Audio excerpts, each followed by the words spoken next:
BJP MP Nishikant Dubey sought action against Mahua Moitra case. He filed complaint to Lokpala and Anti-Corruption Authority. He earlier urged Lok Sabha Speaker Om Birla to constitute an inquiry committee to look into the charges against her. He also sought her immediate suspension from the House.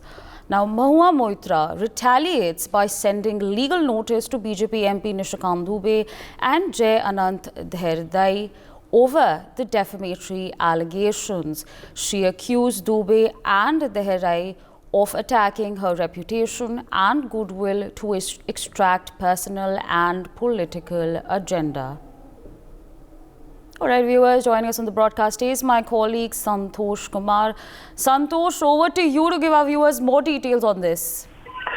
देखिए, निशिकांत दुबे और महुआ मोइत्रा के बीच ये controversy अब इन दोनों के बीच न रहकर अब ये पूरे देश का इशू बन गया है, क्योंकि जिस तरीके से सवाल और जिस तरीके से जो आरोप लगे हैं वो काफी गंभीर हैं। क्योंकि महुआ मोइत्रा पे आरोप जो लगे हैं उसमें यह है कि उनका लोकसभा का ईमेल आईडी और पासवर्ड जो कैश फॉर क्वेरी का मामला है उसमें दुबई से ऑपरेट हो रहा था। दुबई से ऑपरेट दर्शन हीरानंदानी के ऑफिस से हो रहा था। तो कुल मिलाकर ये आरोप काफी गंभीर हैं और इस आरोप को देखते हुए अब ये मामला लोकपाल तक पहुंच गया है।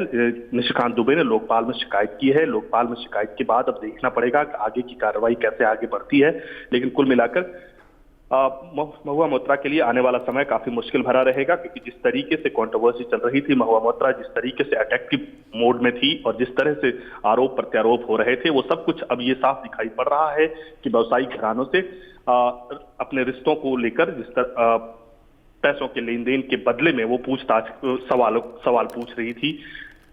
इन सारे सवालों का जवाब महुआ मोइत्रा ने हालांकि अपनी तरफ से लीगल नोटिस तो सर्व किया है, लेकिन अब देखना पड़ेगा कि आगे किस तरीके से जांच आगे बढ़ती है या बात आगे बढ़ती है। लेकिन कुल मिलाकर ये कंट्रोवर्सी काफी बड़ी होती दिखाई पड़ रही है। जी संतोष जी, हालात बहुत गंभीर हैं, but if you could also tell us what Nishikant Dubey has said and also what Mahua Moitra has returned. What has she said? देखिए, निशिकांत दुबे ने ये पूरे मामले को अब लोकपाल में लेके चले गए हैं। लोकपाल में दरअसल लोकपाल एक संस्थान है, क्योंकि विशेषाधिकार का मामला बनता है तो विशेषाधिकार में कोई भी एजेंसी इंटरप्ट नहीं कर सकती है। ऐसे में लोकपाल अगर जांच करके ये निष्कर्ष पे पहुंचता है कि महुआ मोइत्रा ने गलती की है, महुआ मोइत्रा के ऊपर जो आरोप लगाए गए थे वो आरोप सही हैं, तो फिर उसके बाद जांच इनिशिएट करने के लिए एजेंसी को डायरेक्ट किया जा सकता है और ये डायरेक्ट किया जा सकता है। तो और इधर दूसरी तरफ अगर देखें तो महुआ मोइत्रा की तरफ से भी लीगल नोटिस सर्व किया गया है निशिकांत दुबे को, कि उनको डिफेम किया जा रहा है। अब देखना पड़ेगा लोकपाल में क्या कुछ निकल कर आता है कि इस कंप्लेन को किस तरीके से एंटरटेन किया जाता है। For more such videos, subscribe to the NewsX YouTube channel, hit the bell icon.